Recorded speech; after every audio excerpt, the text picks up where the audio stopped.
کربلا کربلا کربلا کربلا کربلا کربلا کربلا کربلا آج شبیر پہ غربت کی گھٹا چھائی آج شبیر پہ غربت کی گھٹا چھائی. پہلی مجلس سے آج آپ حضرات سے درخواست ہے کہ جناب سیدہ کی بارگاہ میں 3 مرتبہ بلند آواز سے درود شریف کی تلاوت فرما دیجیے.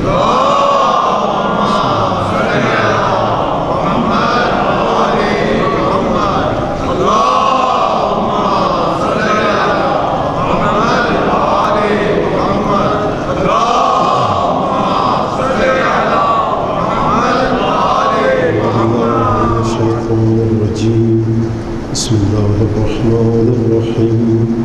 الحمد لله الذي جعل الحمد مفتاحا لذكره وسببا للمزيد من فضله ودليلا على آلائه وعظمته.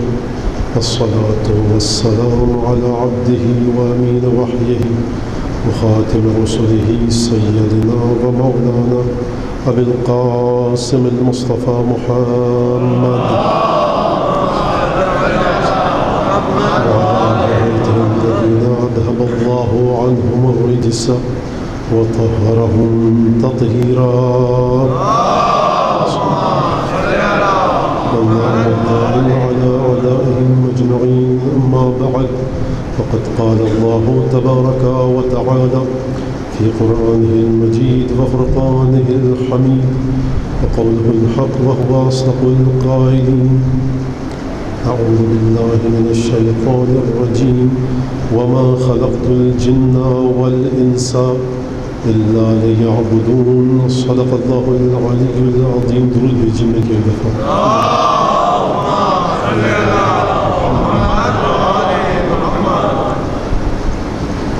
عزیزان گرامی، خدا کا شکر ہے کہ اس نے ہم سب کو اور جہاں جہاں جو عزادار ہے اسے توفیق دی کہ دوبارہ محرم کا چاند دیکھ کر جناب سیدہ کو ان کے لال کا پرسہ دے، جناب ختم مرتبت کو ان کے فرزند گرامی کا پرسہ دے.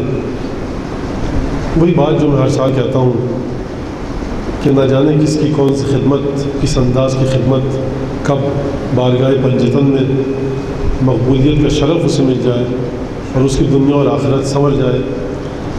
اس میں امامن کی شرط ہے، نابا قبا کی، وہاں دل کی حالت دیکھی جاتی ہے. یہ سب مقامات دنیاوی ہیں. تو انسان کوشش کرے کہ اپنے دل کو، اپنی نیت کو پاک و صاف کرے، نگاہیں ہمیشہ جمائے اس ذات کی طرف کہ جو اس منبر کی سزاداری کی مالک ہے، وہ ہستی کہ جس کے بیٹے کا ہم پرسہ دینے کے لیے یہاں جمع ہوئے ہیں. پوری دنیا میں آج عزاداری ہو رہی ہے اور پرسہ دینے کی تیاریاں ہیں. اور نہ صرف دنیا میں بلکہ اس دنیا میں بھی ایک کوہرام مچ چکا ہے. ساتھ امام سے روایت ہے کہ جب آپ محرم کا چاند دیکھتے تھے تو یظہر علی وجہی آثار الکعبہ، یعنی درد و تکلیف کے آثار آپ کے چہرے پر نمایاں ہو جاتے تھے. بہرحال وہ امام معصوم تھے. ہم یقیناً مجھ جیسا ایک عام آدمی اپنی توجہ کو مسلسل اس انداز سے برقرار نہیں رکھ سکتا، لیکن یہ وہ ایام ہے کہ جس میں کیا ہوا، کیا واقعہ ہوا آپ سب جانتے ہیں، لیکن اس کی شدت کو وہی محسوس کر سکتا ہے کہ جس کا قلبی تعلق سید الشہداء سے اس انداز کا ہو کہ جو دروازے پر اپنے گھر کے کھڑے ہو کر یہ کہے کہ پروردگار یہ مجھ سے ہے، میں اس سے ہوں. سوائے ختمی مرتبت کے، سوائے جناب سیدہ کے، سوائے امام حسن کے اور بقیہ ائمہ کے کوئی بھی ان مصائب کا کما حق کو اندازہ نہیں کر سکتا. کیوں نہیں کر سکتا؟ کیونکہ مصائب کا اندازہ کرنے کی شرط یہ ہے کہ جس پر مصائب ٹوٹے اس ہستی کی کما حق کو معرفت رکھیں. اور دیکھیے، ادنا اور نچلے درجے کا انسان اعلیٰ کی کما حق معرفت نہیں رکھ سکتا، یا اس ہم سطح ہونا پڑے گا یا اعلیٰ ہونا پڑے گا. ہم نہ اس سطح پر جا سکتے ہیں نہ ان سے اعلیٰ ہو سکتے ہیں. ہمیشہ میں کہتا ہوں رعایا ہیں، رعایا بن کر رہے ہیں، وہ آقا ہیں، ہم رعایا ہیں. وہی سمجھ سکتا ہے کہ کیا مصائب ٹوٹ گئے اور کس کا گھر اجڑ گیا. اور ہمیشہ کی ایک عادت ہے، آپ حضرات جانتے ہیں کہ یہاں پر بزم حسینی کے زیر اہتمام یہ عشرہ مجالس منعقد ہو رہا ہے. خدا ان بزم حسینی کی اور جہاں جہاں بھی جو انجمنیں ہیں، ادارے ہیں، انتظامیہ ہیں، ان کی توفیقات میں اضافہ فرمائے. اسی طرح سے اہل محلہ جو مسلسل کئی دہائیوں سے تعاون کرتے چلے آئے ہیں. کوئی صاحب کہنے لگے کہ بہت تعاون ہے ان کا ہمارے ساتھ اور اس انتظامیہ کے ساتھ. تو میں نے یہ کہا کہ دیکھیے یہ جو اہل محلہ ہیں یہ بہت عقل مند لوگ ہیں، بہت ذہین لوگ ہیں. یہ نہ سمجھیے گا کہ یہ آپ کی وجہ سے تعاون کر رہے ہیں، یہ رسول خدا کے صدقے میں آپ کے ساتھ تعاون کر رہے ہیں. یہ اہل محلہ جانتے ہیں کہ اگر ان کو ان 10 دنوں میں 11-12 دنوں میں کوئی تکلیف ہوئی تو صاحب معاملہ، طرف معاملہ نہ بزم حسینی ہے، نہ وہ لوگ کہ جو اس فرش ازا پر آئے، نہ وہ مولانا جو یہاں مجلس پڑھ رہے ہیں، بلکہ اہل محلہ کا طرف معاملہ اور صاحب معاملہ پنجتن ہے. تو اس وجہ سے یہ آپ کے ساتھ تعاون کرتے ہیں. اور اگر یقین نہ آئے تو صاحب کوئی سیاسی جلسہ 10 دن تک کر کے دکھا دیجئے اس انداز سے. ہمارے آپ کے ہر ایک کے گھر میں لوگ مر چکے ہیں، موت آ چکی ہے، مرحوم ہو چکے ہیں، اس دنیا سے چلے گئے ہیں. ذرا 10 دن ان کی یاد میں جلسہ کر کے دکھا دیجئے. یہ حسین ابن علی کے صدقے میں آپ کے ساتھ تعاون کرتے ہیں، یہ حسین ابن علی کی جانب دیکھ کر آپ کے ساتھ تعاون کر رہے ہیں. اور میں نے پچھلے سال بھی کہا تھا یہ، اور اس سال بھی کہوں گا کہ دیکھیے جب طرف معاملہ اور صاحب معاملہ آپ نے سمجھ لیا کہ رسول خدا ہے تو پھر رسول خدا سے ہر اجر کی توقع کیجئے. وہ رحمت للعالمین ہے، رسول خدا کے خزانوں میں کوئی کمی نہیں، جس کے بارے میں خدا قرآن میں یہ فرمائے کہ حبیب ہم تجھے اتنا دیں گے وَلَا سَوْفَ يُعْطِيكَ رَبُّكَ فَتَرْضَىٰ کہ تو راضی ہو جائے گا. اور جب آپ نے طرف معاملہ اپنا ختمی مرتبت کو قرار دے دیا تو دیکھیے کون کون سے خزانے آپ کو عطا کریں گے. اب یہ ختمی مرتبت ہی جانتے ہیں. یقیناً تکالیف ہوں گی، اذیت اور آزار ہوگی، کاروبار بیوپار متاثر رہے گا، لیکن اگر وہ ایک توجہ کریں جناب سیدہ کی جانب کہ ہم آپ کے بیٹے کی خاطر یہ مصیبت اور یہ تکلیف برداشت کرنے کے لیے تیار ہیں، تو یہ میں اپنے بلبوتے پر نہیں کہہ رہا، میری حیثیت ہی کیا ہے، میں اس بی بی کے بلبوتے پر کہہ رہا ہوں کہ جو کائنات کے خزانے بانٹ سکتی ہے اور بانٹ رہی ہے. یقیناً آپ اپنی زندگی میں برکتیں دیکھیں گے. یہ ایک عقیدہ ہے اور ایک ایمان ہے اور ثابت بھی کیا ہے. واقعات متعدد ہیں اور اس وقت واقعات میں سنانا نہیں چاہتا، واقعہ میرے ذہن میں آ رہا ہے لیکن کل پرسوں میں آپ کے سامنے پیش کروں گا. آپ حضرات یہاں آئے، ایک اور گزارش آپ حضرات سے کہ آپ حضرات نے بہت تعاون کرتے ہیں میرے ساتھ. دیکھیے سلسلہ سخن یہاں پر چل رہا ہوتا ہے، موضوع ہے، موضوع کو سمیٹنا ہے، پھیلانا ہے، مختلف سطح کے لوگ ہیں، میرے ساتھ بہت سی مشکلات ہیں. اکثر یہ اعتراض اور شدید انداز سے ہوتا ہے کہ مولانا آپ 1 گھنٹے سے آگے بڑھ جاتے ہیں. البتہ انتظامیہ نہیں کرتی ہے بزم حسینی، لیکن یہ اعتراض مجھ پر ہوتا ہے تو میں چاہتا ہوں بات کو سمیٹوں. میری نیت یہ ہوتی ہے کہ ہر شخص جو یہاں بیٹھا ہے میری بات سمجھنے کے بعد یہاں سے اٹھے.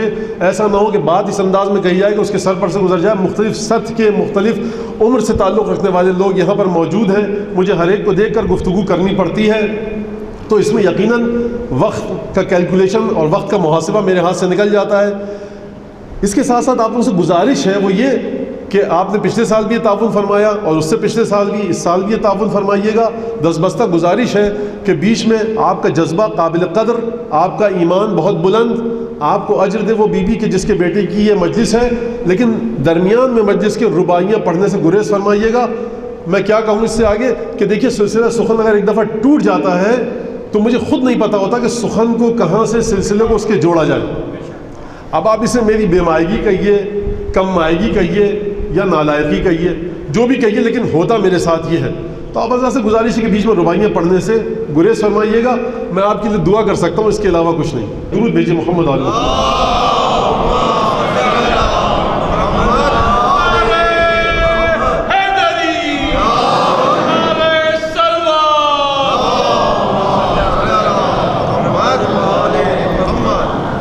اور ہمیشہ کی طرح وہ مسئلہ پھر یہی کہ دیکھیے اگر کسی شاعر کے شعر کو یہاں پڑھا جاتا ہے تو خانہ پوری کرنے کے لیے نہیں پڑھا جاتا. نیت اور مقصد یہ ہوتی ہے کہ حسین ابن علی سے متعلق جو ادب کا سرمایہ تھا اس کی ابتدا کیا تھی. انتہا آپ دیکھ لیجئے. یعنی اگر اس پر ایک اشرہ پڑھا جائے کہ سخنور ملی آباد کی نظر میں توحید، امامت اور رسالت کا کیا زاویہ نگاہ ہے، تو مواد موجود ہے. میر انیس امامت اور توحید کو کس انداز سے ڈیفائن کرتے ہیں، مواد موجود ہے. اگر ممبر سے انیس، دبیر، جمیل مظہری، آل رضا، جوش ولی آبادی جیسے عظیم المرتبت، بلند پایا، دقت نظر، باریک بینی، صائب فکر رکھنے والے شعراء کے کلام کو نہ پڑھا جائے تو مجھے بتائیے کہ ورثہ منتقل کیسے ہوگا؟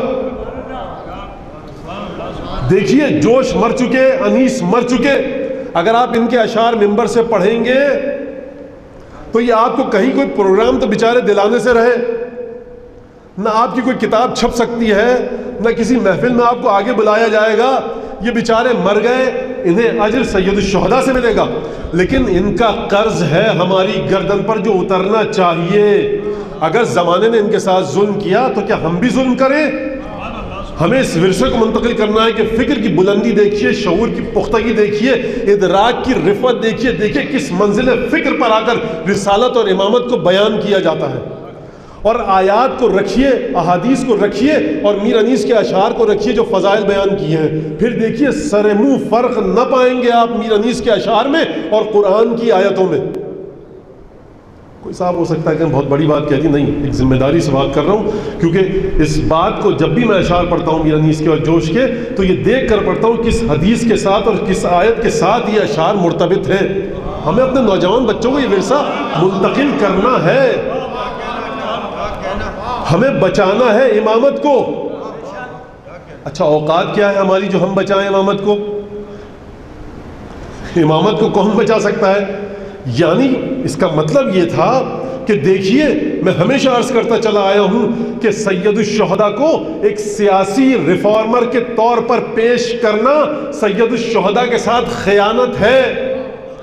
سید الشہداء کو آپ چون لائی موزتنگ یا ہوچمن کے مرتبے پر لا کر مت کھڑا کیجئے. سید الشہداء ایک الگ ہی چیز ہے. سید الشہداء کا رابطہ کس ہستی سے ہے؟ سید الشہداء کا تعلق کس ہستی سے ہے؟ سید الشہداء زہد، تقوی، عبادت، معرفت، یہ سب الفاظ حتیٰ ہیچ ہیں سید الشہداء کی بارگاہ کے مقابلے میں. تو دیکھیے، ایک سیاسی اور مذہبی ریفارمر کے طور پر سید الشہداء کو مت پیش کیجئے. دنیا لاکھوں کروڑوں سیاسی اور مذہبی ریفارمر دیکھ چکی ہے. سید الشہداء کا مقولہ ایک الگ چیز ہے. اگر سید الشہداء کو آپ نے مذہبی اور سیاسی ریفارمر، اصلاحی تحریک کا بانی سمجھ کر پیش کرنے کی کوشش کی ان کی شخصیت کو، تو اگلا سوال یہ ہوگا کہ اس کا مطلب یہ ہے کہ سید الشہداء ناکام ہوئے وہ ہدف لے کر جو چلے تھے. کیا سید الشہداء ناکام ہوئے؟ نہیں، یہ ایک الگ موضوع ہے. لیکن گریز کرے انسان اس بات سے کہ سیاسی ریفارمر کے طور پر پیش کرے. موضوع آپ حضرات کے سامنے ہے کہ علم اور اطاعت الہی. آیت جو میں نے پڑھی اس کو موضوع سے ربط اس کا پہلے پیش کر دوں، پھر گفتگو کے سلسلے کو آگے بڑھاؤں گا. کہ دیکھیے، جب ہم علم کی بات کرتے ہیں تو قرآن کس چیز کو علم کہتا ہے؟ قرآن کی نظر میں علم کون سا ہے؟ حدیث علم کس چیز کو کہتی ہے؟ اور معرفت اطاعت الہی کے لیے علم کی کیا ضرورت ہے؟ اور جب میں نے آیت پڑھی وَمَا خَلَقْتُ الْجِنَّ وَالْإِنسَ إِلَّا لِيَعْبُدُونَ، میں نے خلق نہیں کیا جن اور انسانوں کو مگر یہ کہ وہ میری عبادت کریں. میرے موضوع کے دو حصے ہیں، علم اور اطاعت الہی. اطاعت الہی کا اشارہ لِيَعْبُدُونَ یعنی میری عبادت کریں، اس سے منسلک ہو جاتا ہے. لیکن آیت میں علم کا لفظ نہیں ہے، لیکن اس کے باوجود میں نے آیت کو علم اور اطاعت الہی کے لیے چنا. اس کی وجہ یہ ہے کہ اگرچہ آیت میں علم کا لفظ نہیں ہے، لیکن آیت ذرا توجہ کیجئے پکار کر کہہ رہی ہے کہ علم یہاں پر موجود ہے. یعنی جب آپ آیت کو پڑھیں گے اور یہ دیکھیں گے سورہ والذاریات کی اس آیت کو، 56ویں آیت 56، 5 اور 6 آیت کا نشان ہے کہ میں نے خلق نہیں کیا جنوں اور انسانوں کو مگر یہ کہ وہ میری عبادت کریں. یعنی انسان جیسے ہی اس دنیا میں آیا، حتیٰ اس دنیا میں آنے سے پہلے جب اس میں روح پھونکی گئی، جب اس پر کھال منڈی گئی، اس کے جسم میں خون اور گوشت کو داخل کیا گیا، اس وقت سے پروردگار اس کا خالق ہے. یعنی اے انسان دیکھ، جس وقت تو اس دنیا میں قدم رکھے گا ہمیشہ تجھے اس بات کا علم اور ادراک ہونا چاہیے کہ وہ میرا خالق ہے. تبھی خداوند تعالیٰ نے اس آیت میں خلقت کے لفظ کو استعمال کیا. وما خلقت الجن، دیکھو میرا اور تمہارا رشتہ خالق اور مخلوق کا ہے. ہمیشہ یہ رشتہ تمہارے ذہن میں رہے، ہمیشہ اس رشتے کو اپنے علم میں رکھنا. جب تم اس علم کے مرتبے پر پہنچ جاؤ گے تب ہی کما حقہ اطاعت الہی ادا ہو سکے گی، اور اسی کے بعد تم معرفت کے درجات کو طے کر سکو گے. تو علم، آخر علم کی حقیقت کیا ہے؟ علم ہے کیا؟ قرآن کسے علم کہتا ہے؟ حدیث کسے علم کہتی ہے؟ دیکھیے، علم کی ضرورت اس لیے ہے کہ آپ جب تک آپ کے پاس علم نہیں آئے گا آپ اس خالق کو پہچانیں گے کیسے؟ جب تک اس کو پہچانیں گے نہیں، اس کی مرضی کو کیسے پہچانیں گے؟ جب اس کی مرضی کو نہیں پہچان پائیں گے تو اس کے احکامات کو کیسے پہچانیں گے؟ جب اس کے احکامات کو نہیں پہچان پائیں گے تو کس انداز سے اس کے احکامات کی تعمیل کر کے آپ اطاعت الہی کے مرتبے پر فائز ہوں گے؟ اطاعت اسی وقت کی جا سکتی ہے کہ جب علم ہو. اور علم کون سا علم؟ وہ علم جو مسلسل انسان کو کچوکے لگاتا رہے، مسلسل انسان کو جگاتا رہے، بیدار کرتا رہے کہ دیکھ اے انسان، تجھے جو علم حاصل کرنا ہے تو کر لے، لیکن ایک علم سب سے اہم ہے، وہ یہ کہ خیال رکھنا، یاد رکھنا، اس بات کو اپنے ذہن میں، دل و دماغ میں سمو لینا کہ تیرا رشتہ اس کے ساتھ خالق اور مخلوق کا ہے. وجود کا مرتبہ مختلف ہے، لیول آف ایگزسٹنس مختلف ہے. کبھی اسے جس طرح سے دنیا کی چیزوں کو تو سمجھتا ہے، ان کی جانچ پڑتال کرتا ہے، کہیں خالق کو اس انداز سے سمجھنے نہ بیٹھ جائیے. ایک درود بھیجیے محمد علیہ محمد.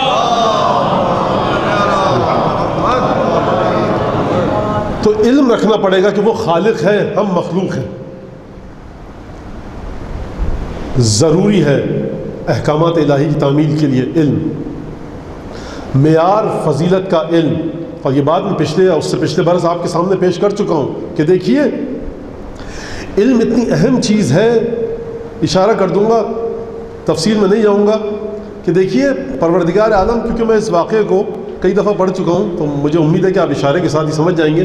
پروردگار عالم نے جب فرشتوں اور آدم کو خلق کیا اور آدم کے بارے میں کہا کہ آیات کا ترجمہ سب آپ کے پیش نظر ہے، میں آیات نہیں پڑھنا چاہتا کیونکہ وقت پہ بہت تیزی سے گزر جائے گا. سجدہ کرنا، فرشتوں نے سجدہ کر لیا. فرشتوں نے اس سے پہلے کیا کہا تھا آپ سب حضرات جانتے ہیں، وَنَحْنُ نُسَبِّحُ بِحَمْدِكَ وَنُقَدِّسُ لَكَ، ہم تیری تسبیح بھی کرتے ہیں، تیری تقدیس بھی کرتے ہیں. یعنی فرشتوں کی توحید ایک بہت اعلیٰ اور بلند مرتبے پر تھی. فرشتے علم رکھتے تھے تقدیس اور تسبیح اور تحلیل کا. فرشتے توحید کا علم رکھتے تھے تبھی تو تقدیس و تحلیل کر رہے تھے.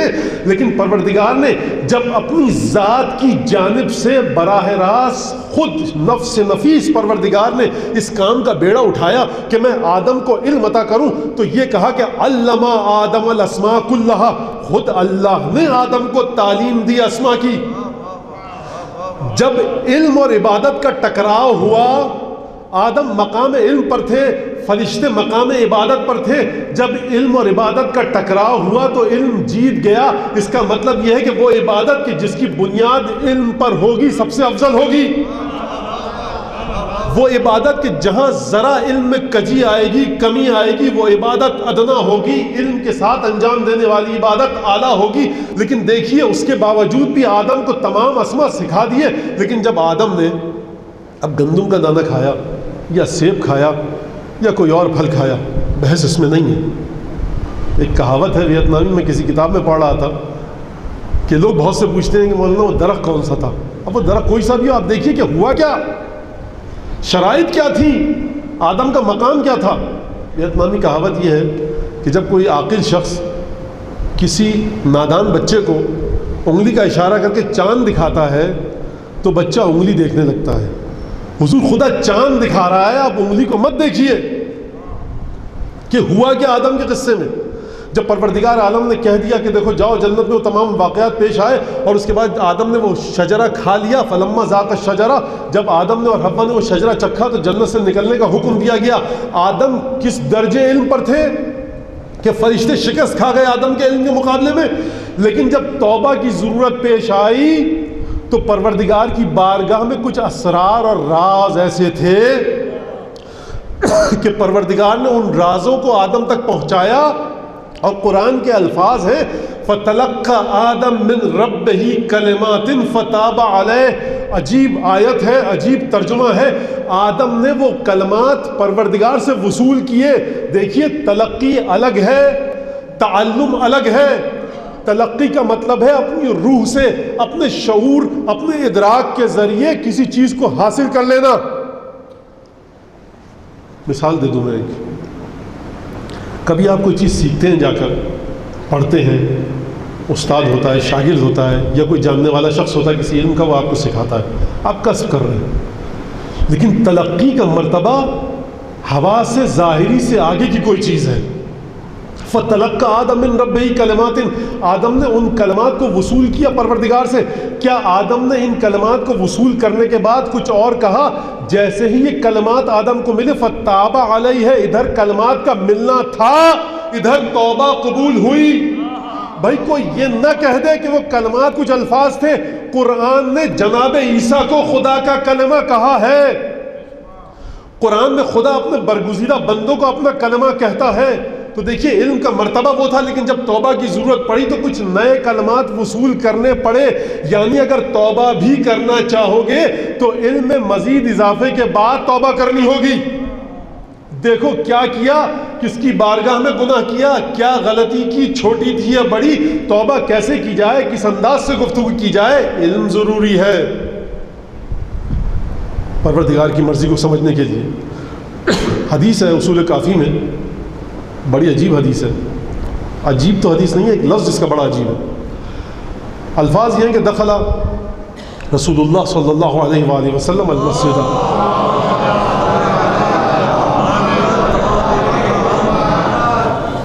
رسول خدا مسجد میں داخل ہوئے, مسجد نبوی میں,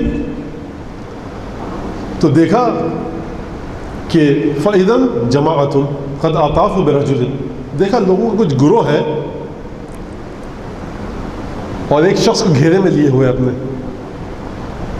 رسول خدا جب ختمی مرتبہ تشریف لائے تو کہا ما ھذا.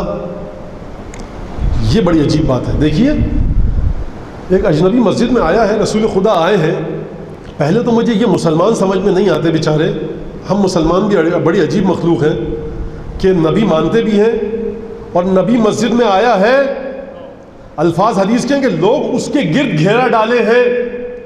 بھئی رسول آیا, رسول کے پاس دوڑتے ہوئے آؤ, گھیرا اس کے پاس ڈال رکھا ہے.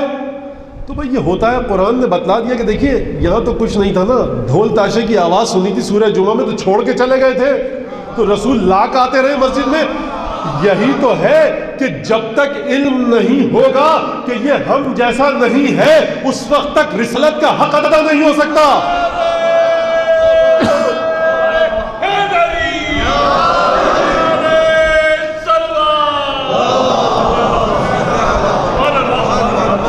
پروردگار نے کیا کہا, هل يستوي الذين يعلمون والذين لا يعلمون. کیا وہ لوگ جو علم رکھتے ہیں ان کے برابر ہو سکتے ہیں جو علم نہیں رکھتے؟ پروردگار تو نے یہ کیوں نہیں کہا کہ هل يستوي الذين يعبدون والذين لا يعبدون. وہ لوگ جو عبادت کرتے ہیں ہماری اور ان کے برابر نہیں ہو سکتے جو عبادت نہیں کرتے.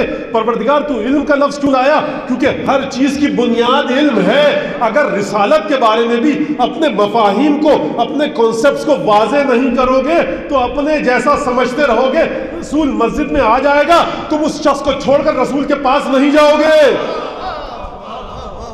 دوڑ کے جاؤ رسول کے پاس. اب سب نہیں تھے.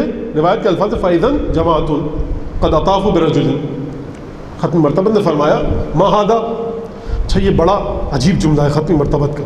جب انسان کے بارے میں کہا جاتا ہے تو کہنا یہ چاہیے عربی کے لحاظ سے من ھذا, یہ کون شخص ہے. آپ نے فرمایا یہ کیا ہے.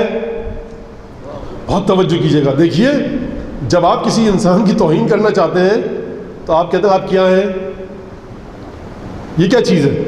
کسی انسان کو اگر آپ تحقیر کرنا چاہیں اس کی, اور میں بھی آپ بھی سب, یہ کیا چیز ہے, یہ نہیں کہتے یہ کون ہے. تو رسول خدا نے فرمایا ما ھذا, یہ کیا ہے. کہا کہ یا رسول اللہ علامہ, یہ علامہ ہے. رسول خدا نے پوچھا ومل علامہ, یہ علامہ کیا ہے. بھائی دیکھیے رسول خدا کو عربی بھی آتی ہے, اب یہ مجھے جملہ کہنا پڑے گا کیونکہ ہو سکتا ہے کہ مسلمان جس انداز سے ترقی کے منازل ہم لوگ طے کر رہے ہیں یہ بھی کہہ دیں گے کہ بھائی رسول خدا کو شاید اس وقت تک اتنی اچھی عربی نہیں آتی، بعد میں آہستہ آہستہ سیکھی. تو یہ کہا جا سکتا ہے رسول کے بارے میں سب کچھ، کیونکہ مسلمانوں نے سب سے پہلا جو ستم توڑا وہ مسلمانوں نے ہی توڑا. مل علامہ، علامہ کیا ہوتا ہے؟ کہا کہ یا رسول اللہ اعلم الناس، سب سے زیادہ علم رکھتا ہے یہ کس چیز کے بارے میں؟ بانصاب العرب والاشعار العربیہ والجاہلیہ ووقائعها. یا رسول اللہ یہ عرب کے جتنے خاندان ہیں ان کے بارے میں علم رکھتا ہے، عرب کے جتنے اشعار ہیں ان کے بارے میں علم رکھتا ہے، اور عرب میں سرزمین عرب میں جسے آج آپ سعودی عرب کہتے ہیں، جتنی بھی وہ جزیرہ نما عرب ہے اس کا تمام علم ہے اسے. کیا کون سی جنگ کب ہوئی، کون سا واقعہ کب ہوا، کہاں ہوا، اشعار کون سے تھے، کون سا شاعر بڑا تھا، کون سا چھوٹا تھا، عرب میں قبیلے کتنے، خاندان کیا کیا ہے، سبھی سے پتہ ہے. تو آپ نے فرمایا ھذا علم، یہ جو تم نے کہا نا علامہ ہے یہ وہ علم ہے کہ لا یضر جہلہ ولا ينفع علمہ. اگر کوئی ان سب چیزوں کو نہ جانتا ہو تو اسے کوئی نقصان نہیں ہوگا، اور اگر کوئی جانتا ہو تو اسے کوئی فائدہ نہیں ہوگا. حضور ختمی مرتبت کسی اور زاویے سے بات کر رہے ہیں، جو زاویہ آپ سمجھ گئے. دیکھیے ختمی مرتبت آئے ہیں انسانوں کو خدا کی جانب متوجہ کرنے کے لیے. کہا کہ دیکھو علم وہ ہے کہ جو تمہیں بتا دے کہ خالق کا تمہارے ساتھ رشتہ خالق اور مخلوق کا ہے. کہا کہ دیکھو انما العلم ثلاثہ، علم تین طرح کے ہوتے ہیں، آیت محکمہ او فریضۃ عادلہ او سنت قائمہ وما خلاہن فہو فضل. علم تین طرح کے ہوتے ہیں، یا آیت محکمہ ہے، یا فریضہ عادلہ ہے، یا سنت قائمہ ہے، اور ان کے علاوہ جو کچھ ہے وہ فضیلت ضرور ہے، علم نہیں ہے. کانسیپٹ دے رہے ہیں رسول خدا، نظریہ دے رہے ہیں کہ دیکھیے رسول رسالت کی نگاہ میں علم ہوتا کیا ہے، یعنی آیت محکمہ، وہ آیت قرآن کی جو محکم ہو، متشابہ نہ ہو، جس کے اندر کسی قسم کا اردو میں کہتے ہیں اشتباہ نہ ہو، آیت محکمہ. فریضۃ عادلہ، وہ فرض کہ جو واضح ہو، صاف ہو، وہ چیز جو واجب کی گئی ہے اس کا علم. اور سنت قائمہ، یا وہ سنت ہو کہ جو اپنے مقام پر قائم ہو چکی ہے، مستحکم ہو چکی ہے، اس میں کسی قسم کا کوئی خلل نہیں ہے. علم تین ہے، کیوں؟ کیونکہ تم ان تین کے ذریعے سے اس پروردگار کا علم حاصل کر سکتے ہو. قرآن کا کانسیپٹ یہ ہے، رسول خدا کا رسالت کا نظریہ یہ ہے کہ دیکھو وہ علم کہ جو تمہیں مسلسل متصل رکھے خدا سے، وہ علم کہ جو تمہیں خدا تک لے کر جائے، اسے ہم علم کہتے ہیں. اس کے علاوہ جو چیزیں ہیں ہم یہ نہیں کہہ رہے کہ یہ جہل ہے، یہ فضل ہے، فضیلت ہے. اگر کسی کو فزکس آتی ہے یہ فضیلت ہے، اگر کسی کو کیمسٹری آتی ہے یہ فضیلت ہے. لیکن علم یہ ہے کہ اگر کسی بھی حوالے سے انسان اس ذات سے متصل ہو جائے، اس ذات کی خالقیت کو اور اپنی مخلوقیت کو ہمیشہ نظر میں رکھے. دیکھیے میں اس وقت صرف دعویٰ کر رہا ہوں، ادعا کر رہا ہوں، آرگیومنٹ ہے، پروف ابھی میں نے پیش نہیں کیا، یہ انشاءاللہ کل اور پرسوں کی مجلس میں پیش کروں گا کہ آخر وجہ کیا ہے کہ قرآن اور حدیث علم کا ایک خاص کانسیپٹ کیوں پیش کر رہے ہیں کہ دیکھو علم وہ ہے کہ جو تمہیں خالق اور مخلوق کے رشتے کی یاد دلاتا رہے.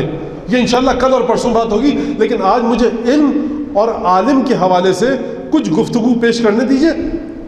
یاد رکھیے گا اس بات کو، مجھے کل پیش کرنی ہے، اگر میں بھول جاؤں تو آپ میں سے کوئی صاحب مجھے یاد دلا دے کہ آخر وجہ کیا ہے کہ رسالت اور امامت علم کا ایک خاص نظریہ پیش کر رہی ہے.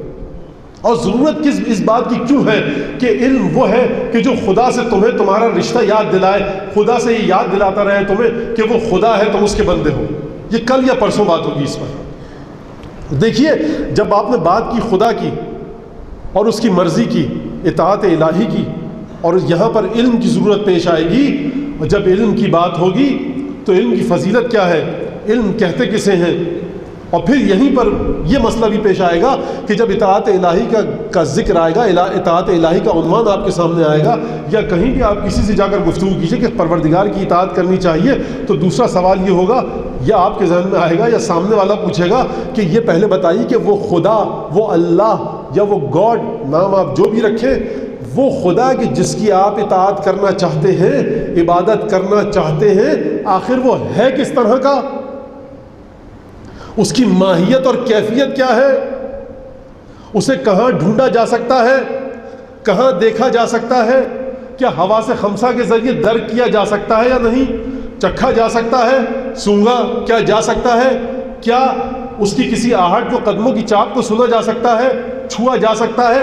کیا وہ حواس خمسہ میں سے کسی حواس کے تحت آ سکتا ہے؟ اگر نہیں آ سکتا تو کیوں نہیں آ سکتا؟ اس خدا کو ڈھونڈا کیسے جائے؟ اس خدا کو دیکھا کیسے جائے؟ اس کا مطلب یہ ہے کہ علم ہمیں لے کر جائے گا توحید کے اس رستے پر کہ جہاں خدا کا صحیح کانسیپٹ ہمیں سمجھنا ہوگا۔ توحید ہے کیا؟ توحید کا مرتبہ کیا ہے؟ آخر وہ خدا ہے کیا کہ جسے ہمیں سمجھنا ہے اور ماننا ہے؟ ایک درود پڑھی محمد علیہ وسلم۔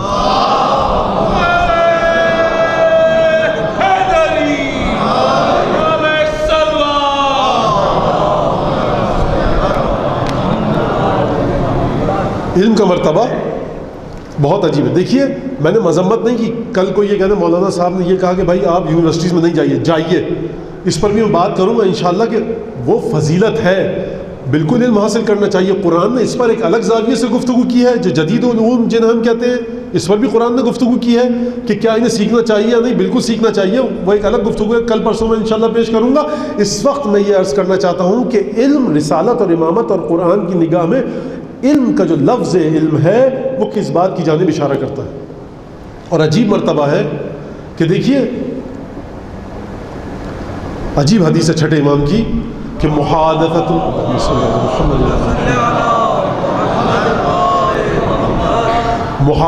العالم علی المزابل خیر من محادثۃ الجاہل علی الزرابی۔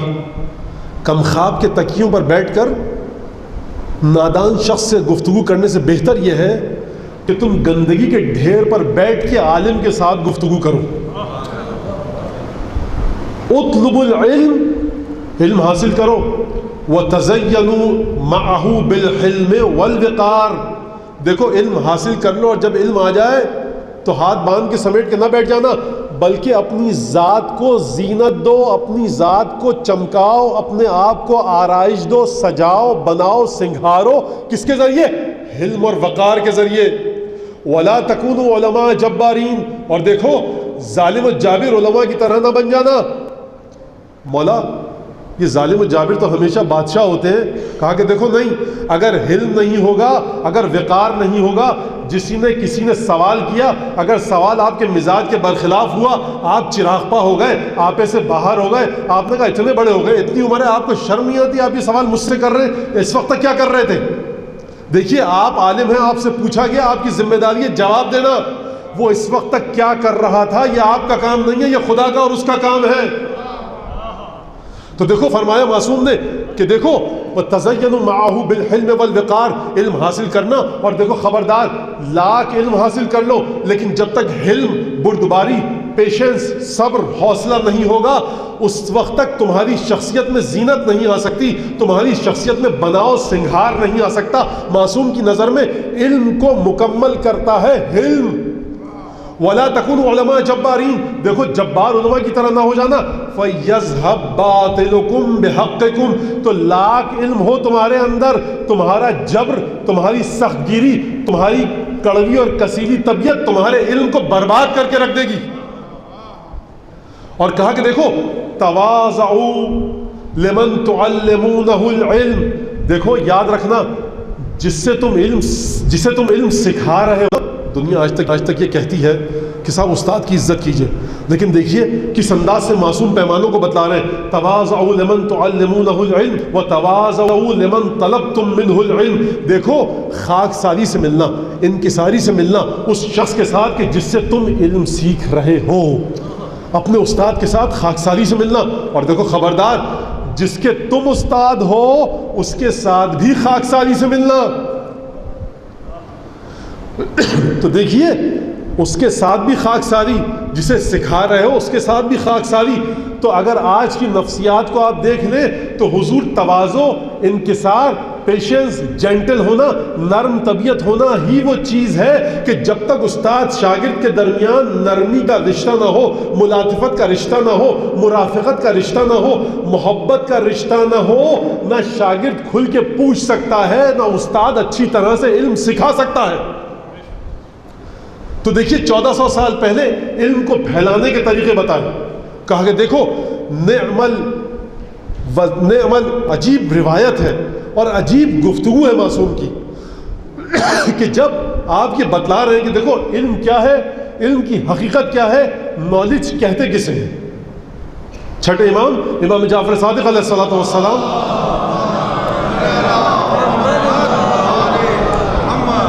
نعم وزیر الایمان العلم, ایمان کا کتنا اچھا وزیر ہے علم.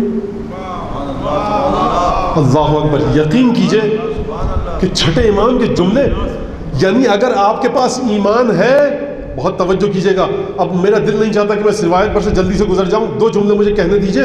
اگر آپ کے پاس ایمان ہے اور علم نہیں ہے, ایمان بادشاہ ہے, علم وزیر ہے.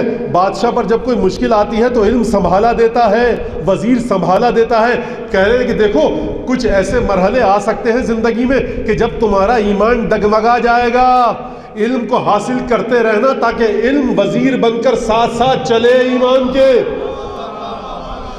نعم وزیر الایمان العلم و نعم وزیر العلم الحلم. اور دیکھو کبھی ایسا مرحلہ آئے گا کہ تم بہت بڑے عالم ہو, کبھی کوئی ناگوار بات کہہ دے گا, کبھی کوئی ناخوشگوار واقعہ پیش آ جائے گا, چراغ پا ہو جاؤ گے, ہتے سے اکھڑ جاؤ گے, ایک دفعہ تیش میں آ جاؤ گے. دیکھو خبردار, ایمان کے ساتھ علم ہے, علم کے ساتھ اس کا وزیر حلم ہے جو تمہیں ہتے سے اکھڑنے سے روکے گا, آپے سے باہر نہیں ہونے دے گا. اور کہا دیکھو نعم وزیر الحلم الرفق. اور دیکھو حلم کبھی کبھی ہو سکتا ہے تمہارے حلم کا پیمانہ لبریز ہو جائے, حلم کا پیمانہ لبریز ہو جائے. تو دیکھو مرافقت کا سہارا لینا یعنی سمجھنا کہ یہ بھی مجھ جیسا انسان ہے, اس سے بھی غلطی ہو سکتی ہے. جب مرافقت ہوگی, جب رفاقت ہوگی, جب اپنے جیسا انسان سمجھو گے تو یہ چیز رفق آ کر حلم کا وزیر بنے گا اور اسے سہارا دے کر رکھے گا. ایمان خطرے کی زد میں, علم اسے بچائے گا. علم اور ایمان خطرے کی زد میں, علم اسے بچائے گا. علم ایمان حلم خطرے کی زد میں, رفق اسے بچائے گا. علم ایمان حلم رفق خطرے کی زد میں. کہا کہ دیکھو نعم وزیر الرفق الصبر. اور دیکھو کبھی کبھی ایسا ہوتا ہے کہ تم کہو گے ہوا کرے مجھ جیسا انسان, میرے ساتھ کیوں بدتمیزی کی, یہ ناخوشگوار کام میرے ساتھ کیوں کیا, میں کچل کر رکھ دوں گا. دیکھو صبر کا دامن ہاتھ سے تھامنا. دیکھا نعم, عجیب حدیث ہے, عجیب جملہ ہے. درود بھیجیے امام جعفر صادق کی بات میں.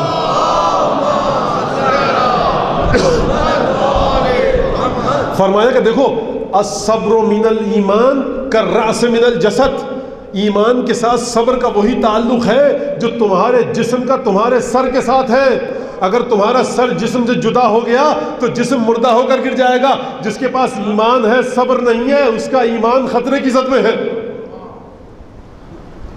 مفضل امام, چھٹے امام کا شاگرد مسجد نبوی میں آیا, ابن ابی لوجہ موجود تھا وہاں پر.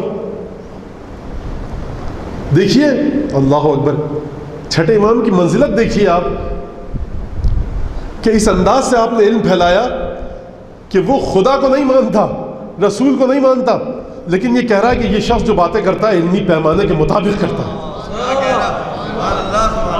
اچھا یہ بھی پڑھا لکھا آدمی ہوگا, ہو کافر. حضور مسئلہ آج کی دنیا کا کفر اور ایمان نہیں ہے, مسئلہ آج کی دنیا کا جہل اور عقل ہے. بھائی آپ ہندو ہیں, بہت اچھی بات ہے, آپ ہندو رہیے, آپ مسلمان ہیں, مسلمان رہیے, آپ عیسائی ہیں, آپ عیسائی رہیے, آپ سکھ ہیں, بدھسٹ ہیں, جو مذہب آپ کو چننا ہے چنیے, آپ کو اختیار ہے.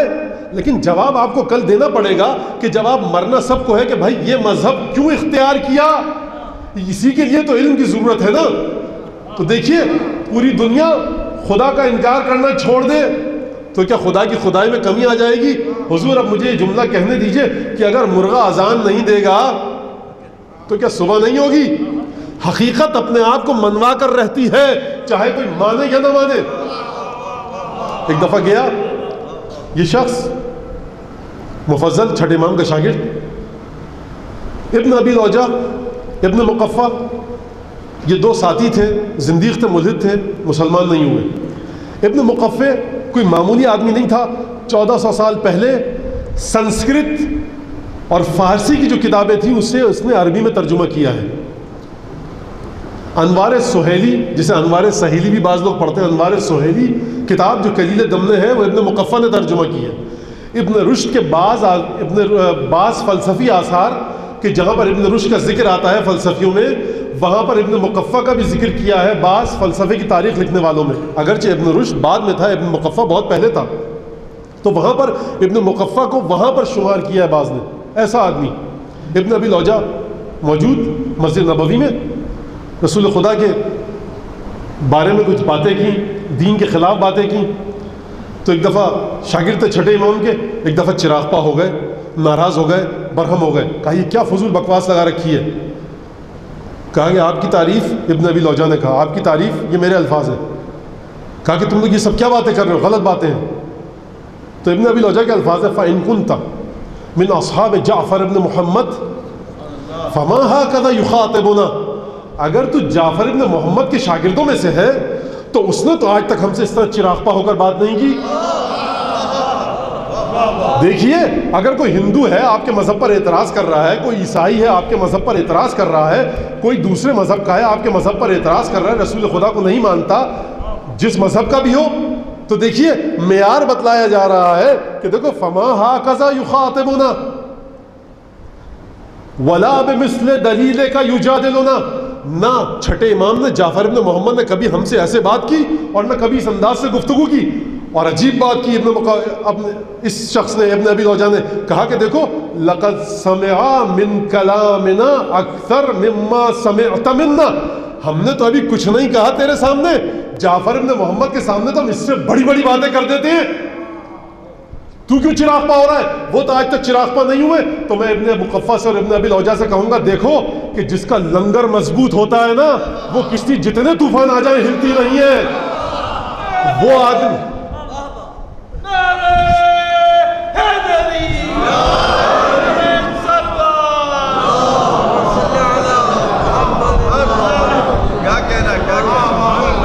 وہ لوگ کہ جو کتابوں کو کھول کھول کے علم حاصل نہ کریں، علم لدنی کے وارث ہوں، تؤتی اکلہا کل حین باذن ربہا، شجرہ طیبہ سے متصل ہو کہ جس کا پھل مسلسل آتا رہتا ہے، لیس لہا من قرار، ایک یہ ہے کہ مسلسل لرزاں ہے، اور ایک وہ درخت ہے، ایک وہ شجرہ ہے کہ جو ہلائے نہیں ہلنا، وہ کسی بھی طوفانی آندھی سے نہیں ہلے گا. تمہاری دلیلوں کے سامنے آ کر وہ کیوں ہلے؟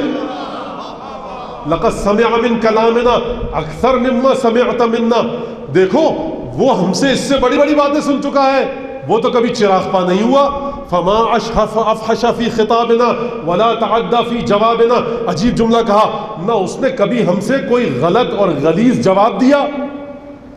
سب و شتم پر اتر آئے، زبان کو اپنی گندا کر لے، آلودہ کر لے، کوئی غلط بات کہہ دے. اب بچوں کے لیے میں یہ لفظ استعمال کروں، ممبر سے استعمال کرتے ہوئے اچھا نہیں لگتا، لیکن بچوں کے لیے کہہ رہا ہوں، کبھی جعفر ابن محمد نے ہم سے بہت سی عجیب باتیں سنی ہیں، کفرآمیز باتیں سنی ہیں.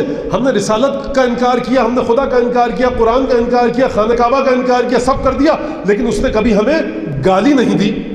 فما افحش فی خطابنا ولا تعدى فی جوابنا، اور نہ کبھی ہمیں جواب دیتے ہوئے حد ادب سے خارج ہوا.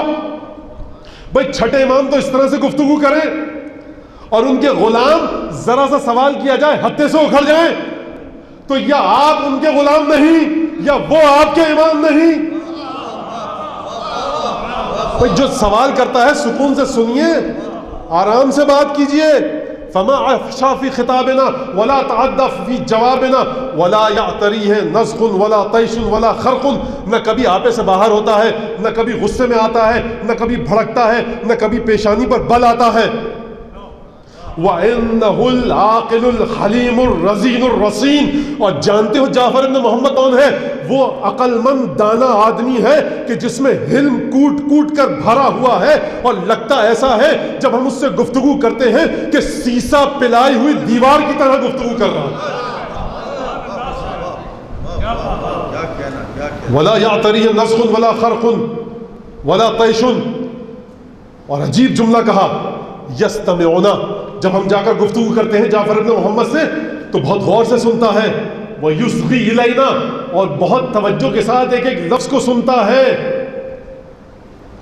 فَلَمَّا اسْتَفْرَغْنَا مَا عِنْدَنَا، جب ہم اپنا تمام علم اس کے سامنے، بڑی توجہ کے ساتھ سنیے گا اس ترجمے کو، جب ہم اپنا پورا علم اس کے سامنے انڈیل کر رکھ دیتے ہیں، فَلَمَّا اسْتَفْرَغْنَا مَا عِنْدَنَا، ہم جب اپنا پورا علم اس کے سامنے انڈیل کر رکھ دیتے ہیں، وَظَنَنَّا انا قطعنا ہو، اور ہم یہ سمجھتے ہیں کہ اب ہم نے جعفر ابن محمد کی کمر توڑ دی. عجیب جملہ ہے، عجیب جملہ ہے. دحضا حجتنا بکلام یسیر وخطاب قصیر. ایک دفعہ جعفر ابن محمد آتا ہے، جب ہم یہ سمجھتے ہیں کہ ہم نے آج اس کی کمر توڑ دی، تو ایک دفعہ آتا ہے ایک معمولی سے جملے کے ساتھ اور ایک چھوٹے سے لفظ کے ساتھ ہماری کمر توڑ کے چلا جاتا ہے.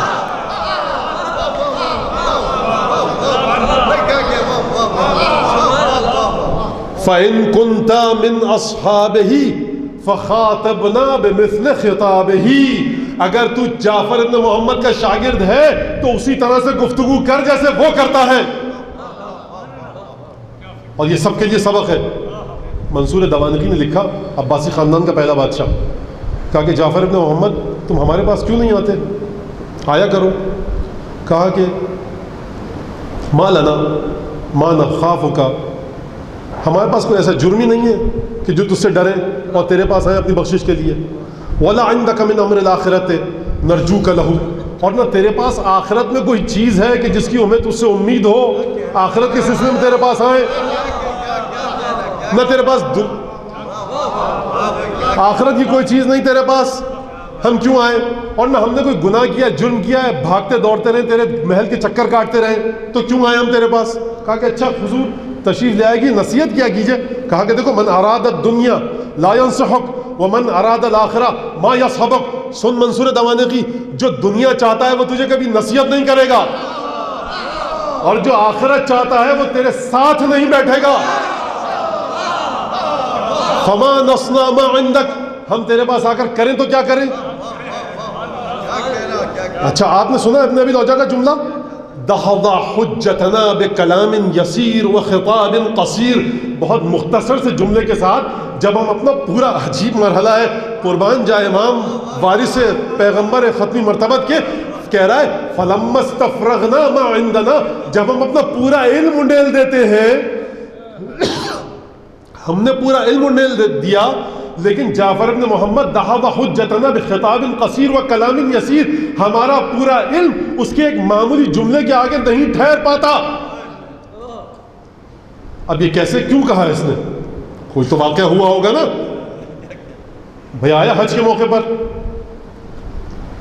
ابن ابی لوجا، ابن مقفع اور ان کا ایک تیسرا دوست جس کا نام اس وقت میرے ذہن میں نہیں، طواف ہو رہا تھا، تو ابن مقفع نے ابن ابی لوجا سے کہا کہ جو سب دیکھ رہے ہو نا حاجی یہ سارے،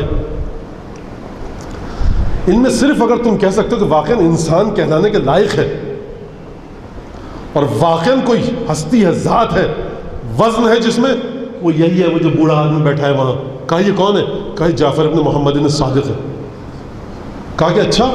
کہا کہ ہاں. کہا کہ کیوں؟ کہا کہ میں نے اس سے گفتگو کی ہے، دیکھا ہے کتنا علم ہے. کہا کہ میں بھی جاتا ہوں دیکھتا ہوں کتنا علم ہے. کہا کہ دیکھو جا رہے ہو نا اگر تو ذرا خیال سے جانا، کہ تمہاری تمام دلیلوں کو دھجیاں اس کی اڑا دے گا.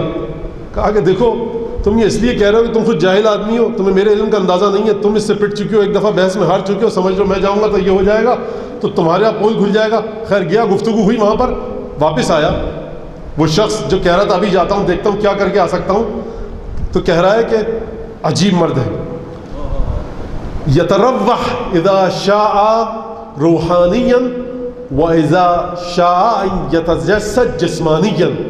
یہ وہ شخص ہے، ابھی بحث کر کے آیا ہے، کہ جب یہ چاہے تو اپنے آپ کو روح کی مجرد حالت میں بدل کر مادے سے ہٹ جائے اور نظروں سے اوجھل ہو جائے، اور جب چاہے دوبارہ جسمانی حالت میں آ کر ہماری آنکھوں کے سامنے دکھائی دینے لگے.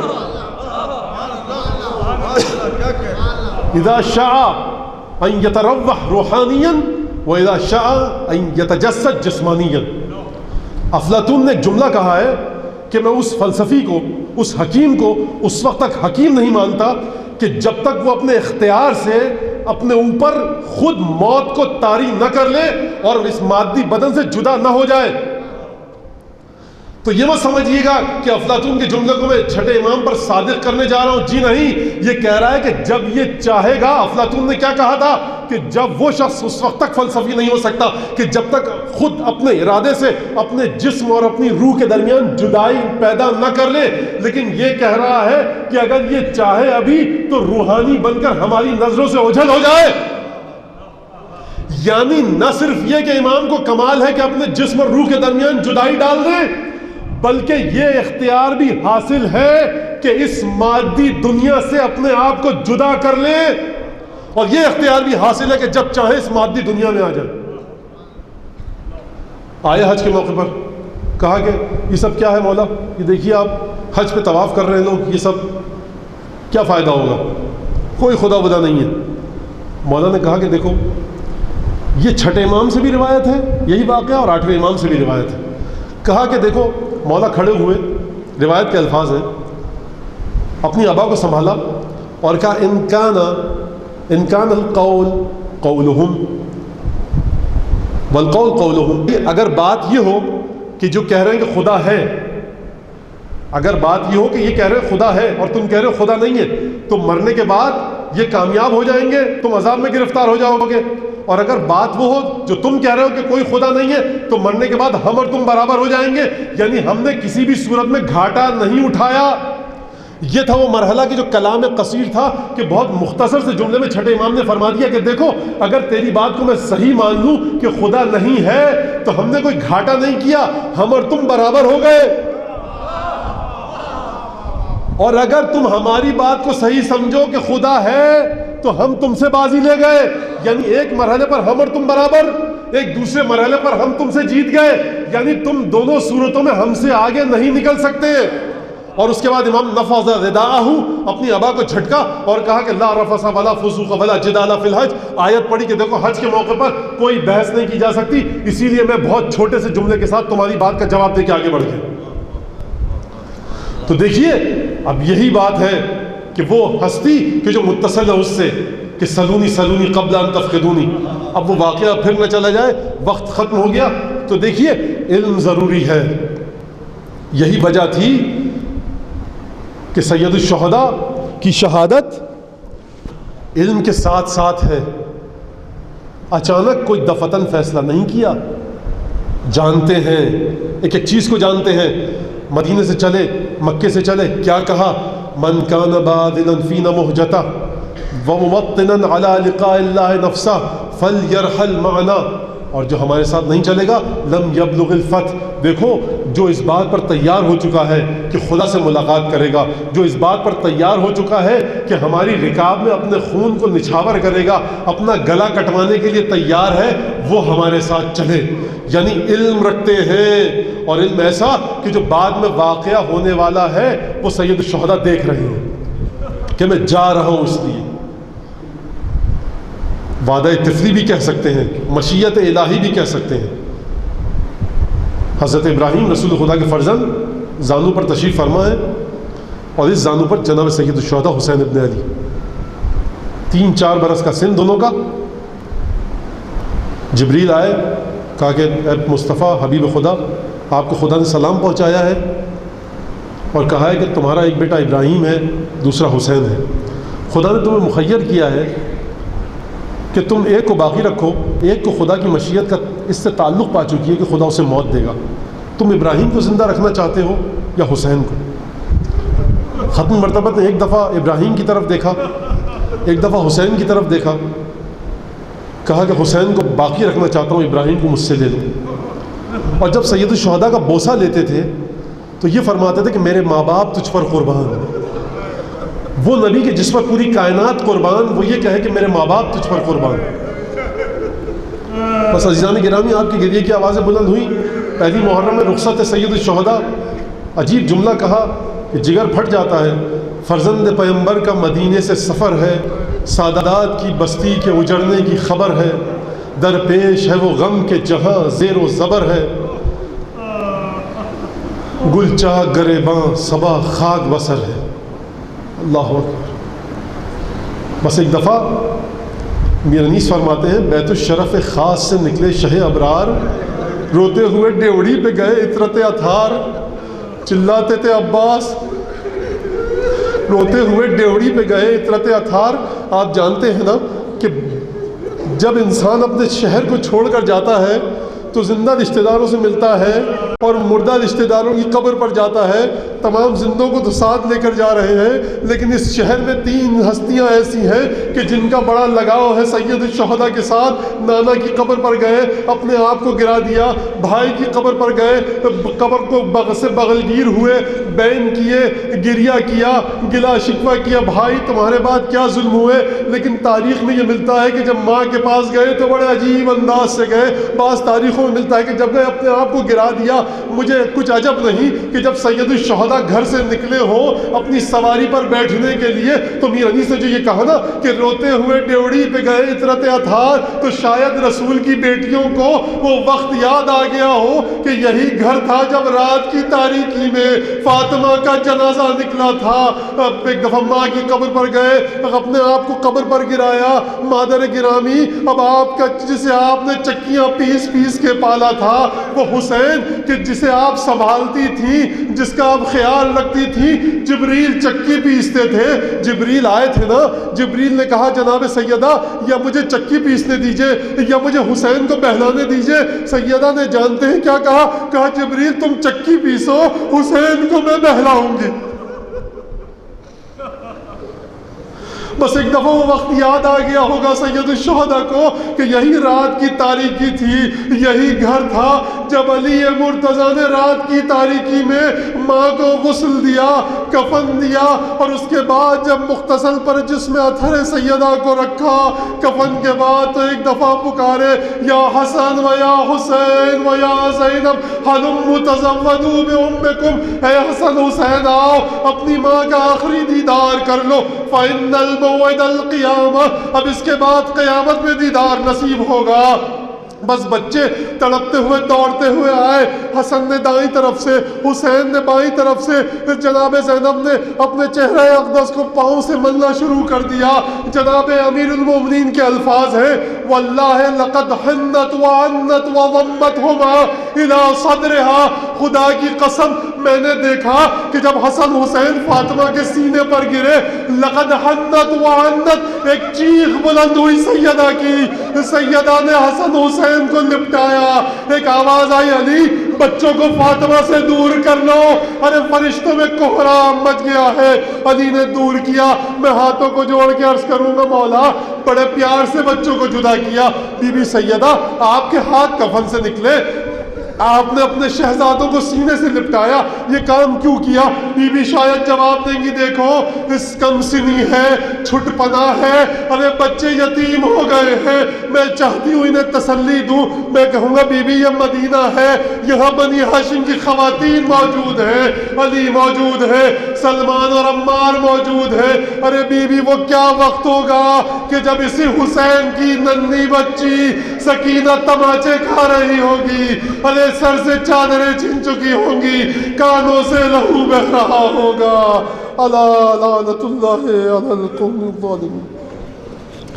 وسيعلم الذين ظلموا أي منقلب ينقلبون اللهم بحق محمد وآل محمد صل على محمد وآل محمد وعجل فرجهم وأهلك عدوهم من الجن والإنس من الأولين والآخرين واكفنا ما همنا وارزقنا العافية ووسع أرزاقنا وطور أعمالنا مع الصحة والسلامة في الجسم والروح ربنا تقبل منا إنك أنت السميع العليم ربنا تقبل منا إنك أنت السميع للدعاء پروردگار اس قلیل عبادت کو ہم سب سے قبول فرما، بارگاہ امام زمانہ میں شرف قبولیت عطا فرما، جو مومن مومنہ یا پرسہ دینے کے لیے اس کے اس پرسے کو قبول فرما، جو مومن کسی مشکلات میں گرفتار ہے، پریشانیوں میں گرفتار، ان کی مشکلات کو جلد از جلد حل فرما، امام زمانہ کے انصار و اعوان میں شامل فرما، ان کے ظہور میں تعجیل فرما، پروردگار جہاں جہاں جو لوگ عزاداری میں مصروف ہیں ان کی جان مال عزت و آبرو کی حفاظت فرما، بحق سید الشہداء حسین ابن علی علیہ الصلوۃ والسلام، دعاؤں کی قبولیت کے لیے ایک دفعہ صلوات بھیج دو۔